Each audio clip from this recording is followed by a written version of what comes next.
Okay, guys, hello. I am Zach, and I am playing the Stanley Parable for Shift again. Well, I guess this is another episode of Shift. Anyway, I don't really know what this game is. It is my understanding that it is part of the whole Gary's mod thing. Sort of know what that is, but I'm going to find out what this game's like, and it's going to be fun, and you're going to join me on the journey.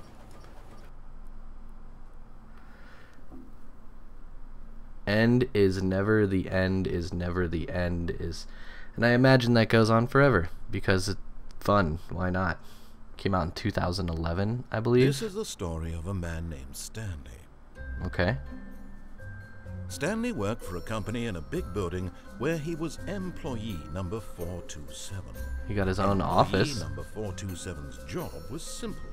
He sat at his desk in room 427 and he pushed buttons on a keyboard. Orders came to him through a monitor on his desk, telling him what buttons to push, how long to push them, and in what order. This is what employee 427 did every day of every month of every year. Wonder what his salary was. Although others might have considered it soul-rending, Stanley relished every moment that the orders came in, as though he had been made exactly for this job. Huh. And Stanley was happy. Okay. And then one day, something very peculiar happened. Something that would forever change Stanley. Something he would never quite forget. He had been at his desk for nearly an hour when he realized that not one single order had arrived on the monitor for him to follow. Oh no! No one showed up to give him instructions, call a meeting, or even say hi. The apocalypse. Never in all his years at the company had this happened. This complete isolation. Something was very clearly wrong. Shocked, frozen solid, Stanley found himself unable to move for the longest time. But as he came to his wits and regained his senses, he got up from his desk and stepped out of his office. Okay, that's my cue to get up from my desk and step out of my office.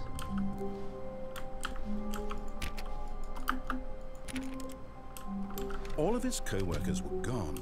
What could it mean? Stanley decided to go to the meeting room. Perhaps he had simply missed a memo. Okay, no matter how hard Stanley looked, I imagine this whole game is find a trace narrated. of his co-workers. So you get double narration here from me and from this cool sounding British dude. Oh, cool. So how come I can't like go and see? Stanley went around touching every little thing in the office, but it didn't make a single difference, nor did it advance the story in any way. Shut up, dude. I'm touching whatever I want to touch.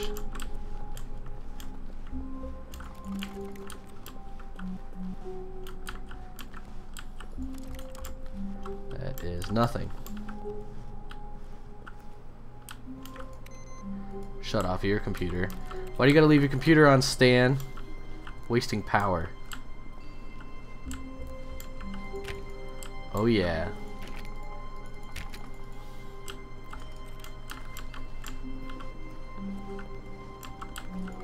Seems like a really disorganized office. I mean, look at this guy. He's just throwing shit all over the place.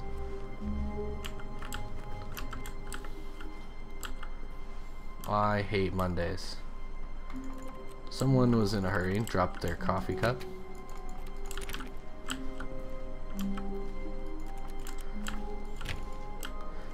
Not able to do anything but just go along the path that's been set out before me.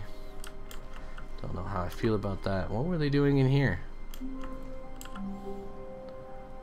Sales this quarter and projections. Cannot see what that says. When Stanley came to a set of 2 open doors, he entered the door on his left. Except I'm gonna enter the door on my right. This was not the correct way to the meeting room, and Stanley knew it perfectly well. Perhaps he wanted to stop by the employee lounge first, just to admire it. I think that's what I want to do. I think I want to stop by the employee lounge, rather than listen to this guy dictate my entire life.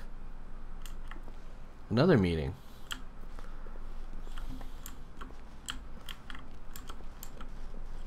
Ah, yes, truly a room worth admiring. It had really been worth the detour after all, just to spend a few moments here in this immaculate, beautifully constructed room. Stanley simply stood here, drinking it all in. I'm not going to stand here. I want to jump. How do you jump? But eager to get back to business, Stanley took the first open door on his left. But I'm not going to take the first open door on my left. I'm going to go look out here. Stanley was so bad at following directions, it's incredible he wasn't fired years ago. I feel like if I go to the meeting room, something bad will happen. Penalty for misuse of cargo lift, $1,000. Penalty for jumping off the cargo lift, $5,000. Okay. Look, Stanley, I think perhaps we've gotten off on the wrong foot here. I'm not your enemy, really, I'm not. I realize that investing your trust in someone else can be difficult, but the fact is that the story has been about nothing but you all this time. Ah. But in his eagerness to prove that he is in control of the story and no one gets to tell him what to do, Stanley leapt from the platform and plunged to his death. That's true. I Good did job, do that. Stanley. Everyone thinks you are very powerful. So this is like a storybook. Hey guys, Colton here from the Dispensary. That was episode 1 of the Stanley Parable for Shift. Be sure to come back for episode 2 and 3 so far, I believe. Anyway, if you guys enjoyed the video, make sure to subscribe, like, comment, tell a friend, all that good shit, and have a great day. Get me, and it's almost like it's Christmas in July. Yeah! Christmas in July, Christmas in July. It's almost like it's Christmas in July. Well, I know that we should be sad, but I feel so good that I almost feel bad. It's almost like it's Christmas in July.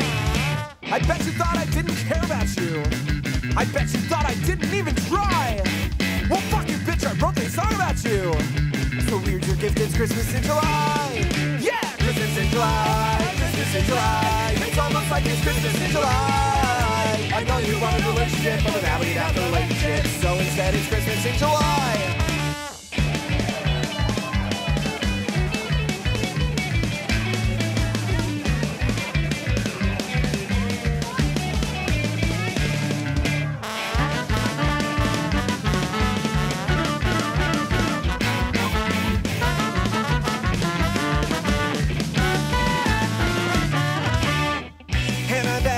Thought I'd beg and pray to get you back, but the joke's on you because I'm not that type of man.